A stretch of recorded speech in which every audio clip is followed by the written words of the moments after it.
Good evening and salutations, my GH fans. Before we get started, yesterday I was on Instagram, and I know a lot of people probably know this, but if you don't, Cameron Madison, the guy who was on All My Children, a couple of Hallmark movies, some Lifetime movies.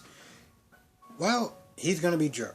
He's gonna be Drew Cain, and I want to know how everyone feels about that first. How does everyone feel about Cameron Madison being Drew? I'm looking at this, and when I read it last night, I was like, this can go one of three ways. Really bad. Okay. Like, just passable. And really amazing. I guess my hesitation for that is that Billy, who originally did Drew, did him so well. Let's put it this way: Billy did Drew so well that his version of Drew and Jason was pretty much exactly the same. Which, if you really think about it, is kind of bad. But for me, it worked. And that was mostly because I never really saw him as a true Jason. I saw him as a character that was being a different version of Jason. But I never really saw him as the true Jason. So when I found out, he was going to be Drew, I was like, okay, alright, that works. I'm cool with that. And his personality, his sense of humor and everything like that. It just was the same, so it worked for me. Cameron Madison being Drew, I don't really know that much about Cameron Madison other than that he was from All My Children, and he was on there for a while. I feel like Cameron Madison and the woman who plays Hayden Barnes, like their whole romance thing was sort of like Jason and Sam are Ben and Sierra on Days. But I don't really know much about him, so I'm just like, man, I really hope this is going to be good. But at the very least, I do like the fact that they are, doing something with Drew's character, because they were just like, oh, the plane went down, and, there was no survivors, so he couldn't possibly survive, and it was just like, so that's it, we're just going to assume he's dead even though there's no body? No, I'm excited for that they're going to be doing something with Drew. And it's like, alright, we're not just going to leave him in Wasteland any longer. Holly is an entirely different story that they clearly did not see a need to actually finish or resolve or anything. But maybe, hopefully, they might decide to do something about that. I don't know. But yeah, so it should be interesting at the very least. I don't know when he's going to be there, but it should be something. I really hope it's gonna be good. I don't know. Whenever I like a character, whenever I like an actor that's in that role, and then they just throw on somebody else, it's just like, I can get used to them, but I'm never gonna really. Sometimes, I can either really like them even better, or I can just kind of accept them, but I'm not really like rah rah rah.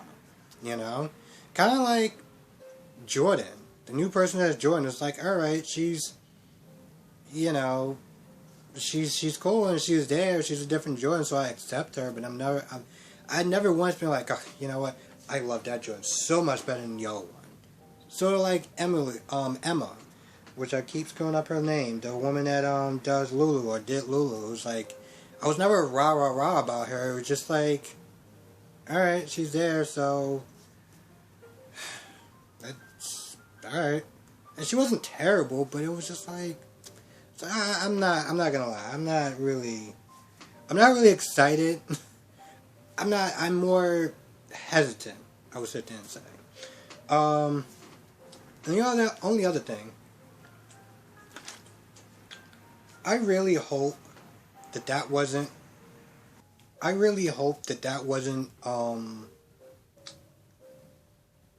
the actor that played Alan Quartermain. I really hope that wasn't like his actual tribute. Like, I hope they're gonna actually do like an episode like something for him, because listen, it was nice watching him go down memory lane as a little slideshow, whatever. That was cool. But I'm like, if y'all don't actually do like an actual episode about him, something, I might actually get a little upset. And I don't normally watch that, but just for the simple fact that it's like, you're not gonna sit there and tell me that was it, right? Like, you guys got something else better. That was just a preview, right? Yeah. I hope that was just a goddamn preview. But yeah, I hope they actually do something other than what they did there, because it was nice, but it's just do something,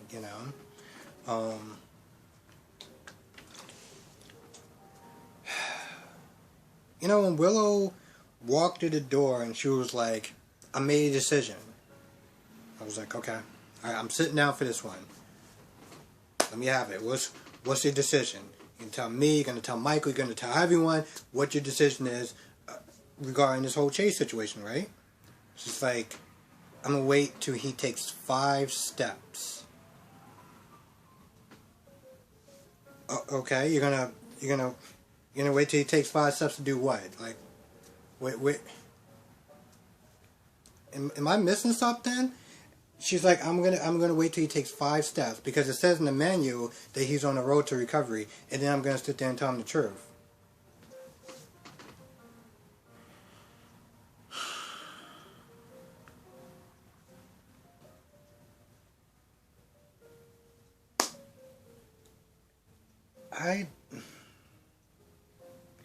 I can understand why there's people that just really don't like Willow. This woman walked in like she discovered another life form. The way she just came in there was like, all right, I made a decision. 5 steps. That's your. Okay, all right.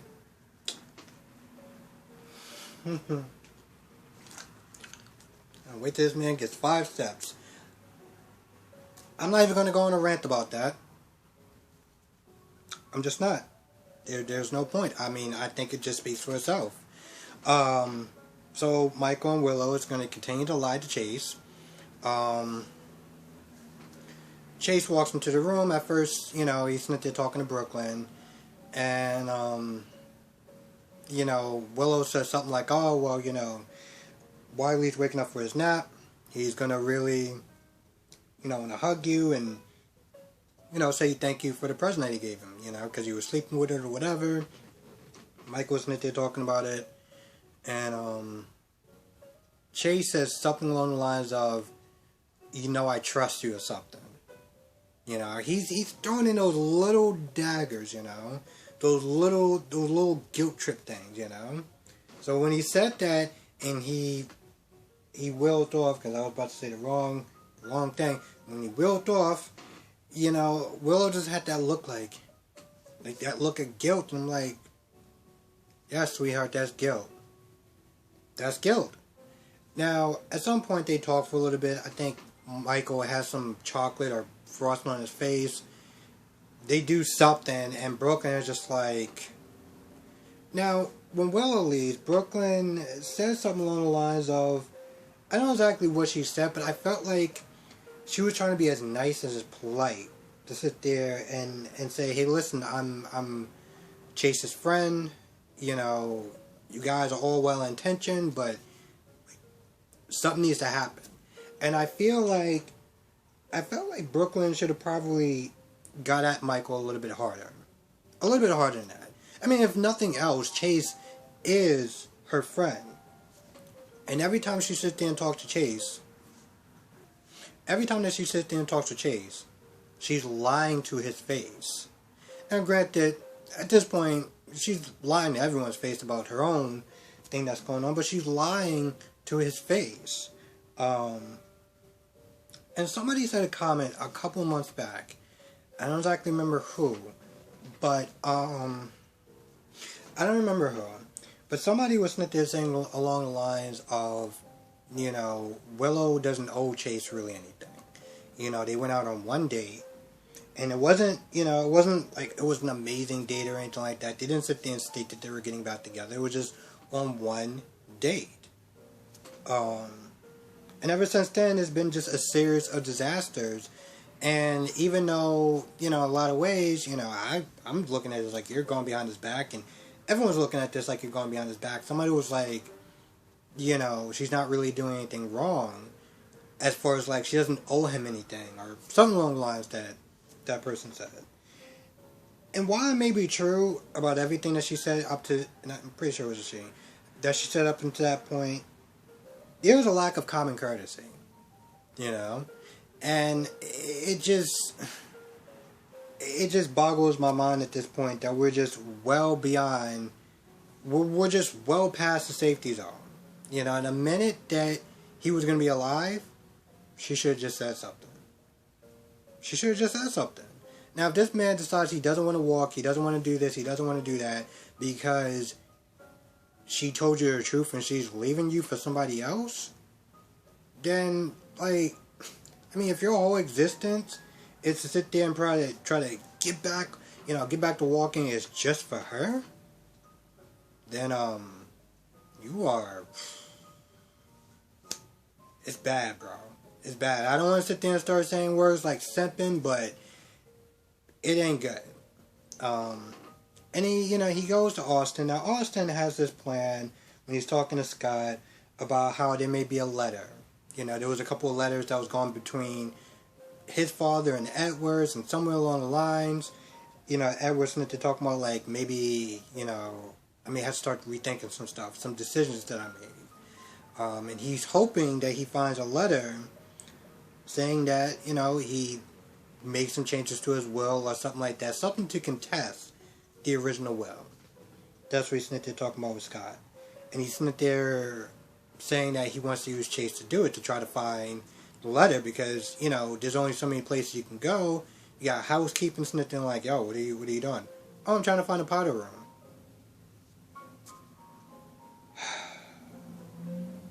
You would have been much more better saying a little boy's room at this point, because, okay, but that's his plan. He's going to sit there and use Chase to do it, because he doesn't want to use Michael to blackmail. He doesn't want to go that route. It's weird. It's like he doesn't want to go that route of doing something damaging like blackmail, because that's really bad. But you have no problem sitting there manipulating Chase to serve your good. Like, you're trying to come across like, oh, I'm going to do this the honorable way. Yeah, by manipulating a guy who's already brokenhearted about his so-called wife cheating on him with another man. Yeah, no, that's much better. But yeah, he does wind up talking to Chase. And, Chase is like, yo, listen, I want to just end it. He realized that the only reason why Willow agreed to marry him was because he was on his deathbed. And yeah, in some ways, that was kind of on him. You manipulate this woman into marrying you while you're on your deathbed. You didn't do it because you didn't do it because you felt like she really wanted to do it. You did it because this is what you wanted.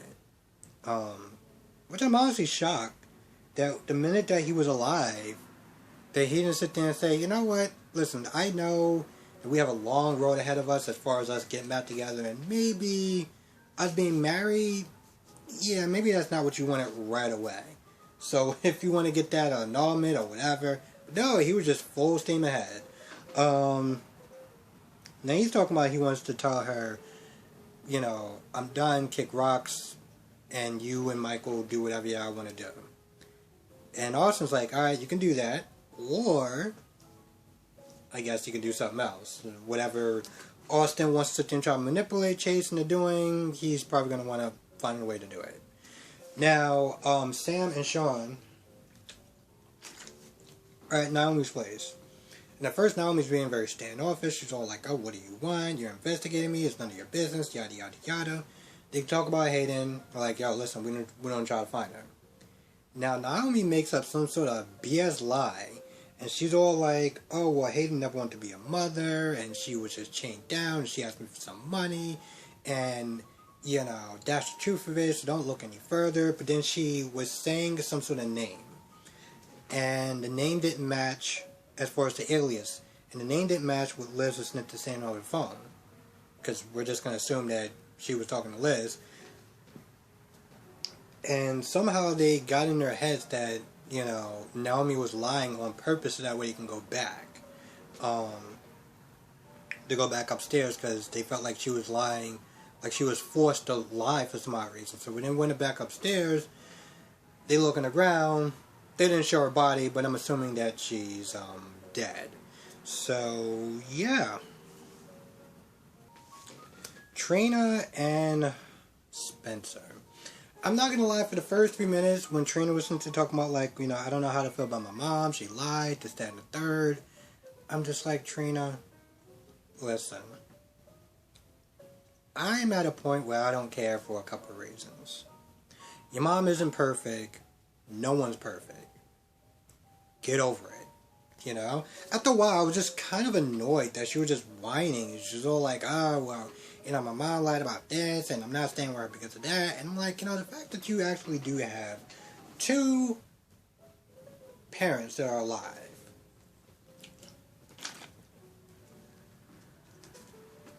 You would think that somebody like her would be counting their blessings, but she's just whining and complaining for a little bit about how her mom lied about an affair with somebody else. And it was like, how is that I was like, and I don't want to sit there and say, how is that any of your business? But it's like, alright, I get that you might be a little bit emotional, but after a while, it's like,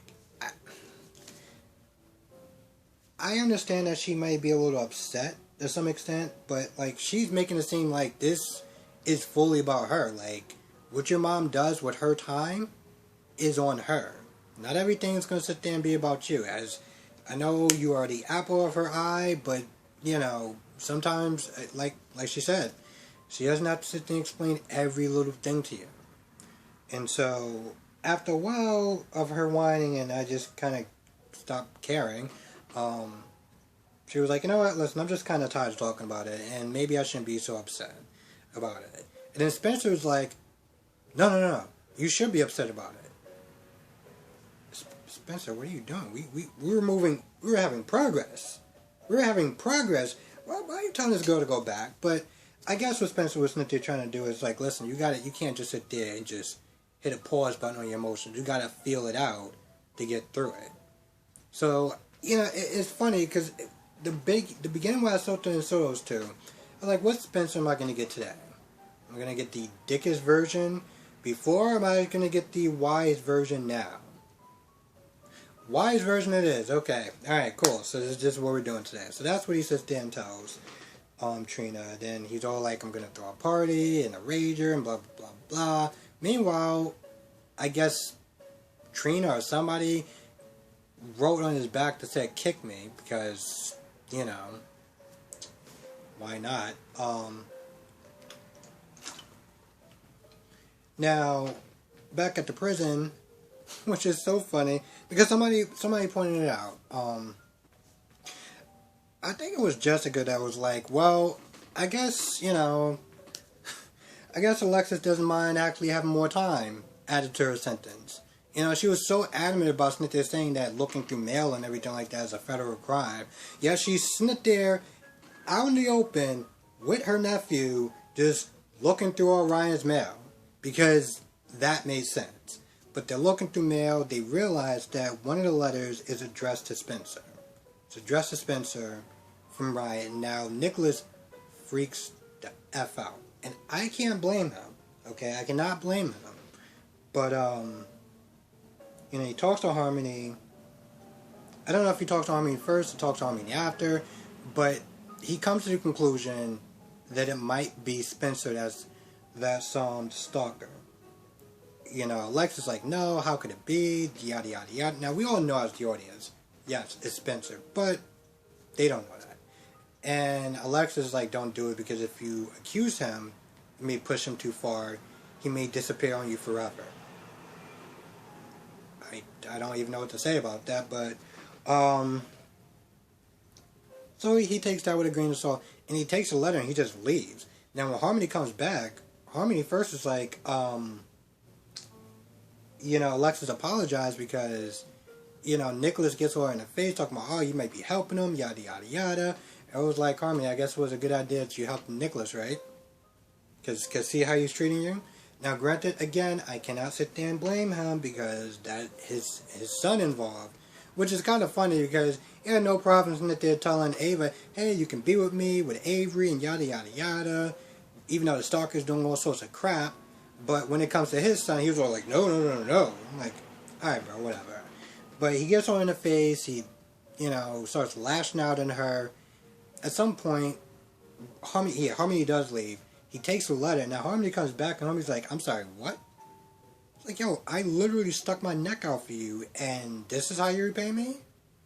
Now she's freaking out, because now she's like, she tells Alexis, Alexis, like, I thought he was like a prisoner in his own mind. Like, he can't do anything. Like, you weren't afraid of him. And Harmony was like, well, I never gave him a reason. So, you think that he's more of a threat than he's letting on. Okay. Well, now Harmony's screwed. So, I guess maybe the first victim might be Harmony. Of, Ryan's, because let's be honest. I mean, this guy cut off his own hand. He cut off his own hand to try to fake his death or whatever. Anybody that's going to sit there and go through that? Yeah. I'm not going to lie, I think that's about it. I think that's about it. Anyway, if I miss anything, please let me know in the comment section. I want to thank everyone for watching. Remember to throw us on the episode below. And who is the mystery man that Naomi was there talking to when Sean and Sam left? Because Naomi was like, listen, I did what you asked, so we're done, right? We're good. Listen, if somebody's not there ever threatening you, and you, quote-unquote, give them what you want, if you're dumb enough to sit there and say, so we're good, right? We're square? I don't owe you anything else? You're screwed at that point. You're screwed. There's really nothing else to say about it. It's weird because, Chase before was like, I'm going to sit there and fight for my marriage. Today, he's all like, nope, I want to sit there and end it. What are we doing tomorrow at this point, Chase? What's the plan? I guess we're going to go with a third option? I guess we'll just wait and see. But with that being said, I'm going to go. Thank you for watching. Be safe. Let me know what your thoughts are in the comment section below. See you in the next video.